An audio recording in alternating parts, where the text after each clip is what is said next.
आध्यात्मिकता का अर्थ लोग यह समझते हैं कि हमें भगवान, सत्य या उस परम की खोज करनी है, लेकिन हमें कुछ भी खोजना नहीं है, बल्कि केवल देखना सीखना है। हमारे जीवन का हर पहलू, बौद्धिक से लेकर धार्मिक तक, नतीजों से चल रहा है।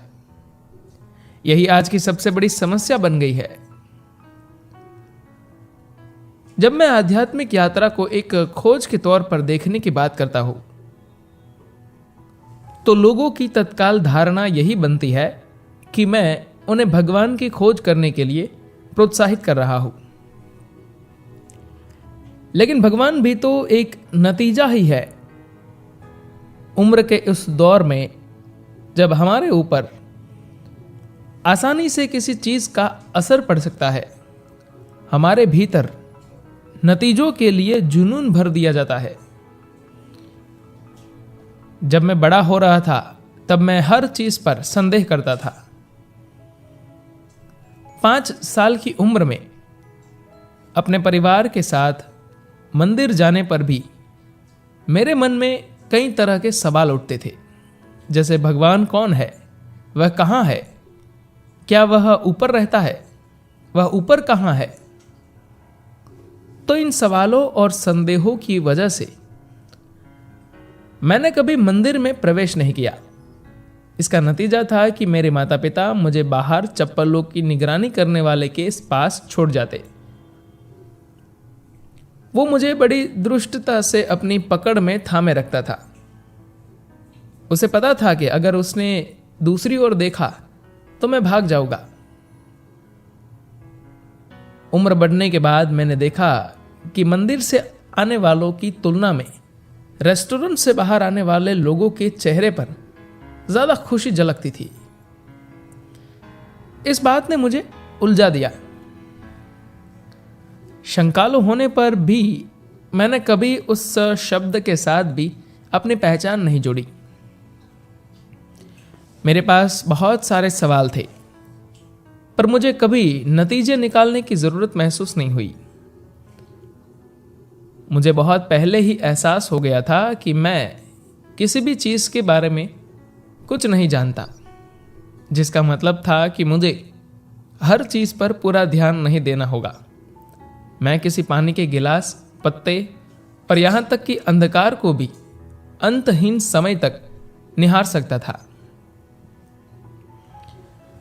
धीरे धीरे मैंने जाना कि भाषा कुछ और नहीं, बल्कि इंसानों की ओर से रची गई साजिश है।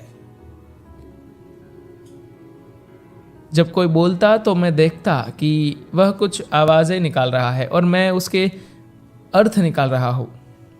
फिर मैंने अर्थ निकालने बंद कर दिए और जिससे वे ध्वनियां मजेदार हो गई।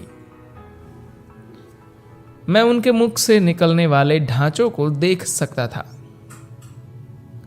अगर मैं लगातार देखता रहता तो वह इंसान एक ऊर्जा के एक आकार में बदल जाता, केवल पैटर्न ही बचे रह जाते।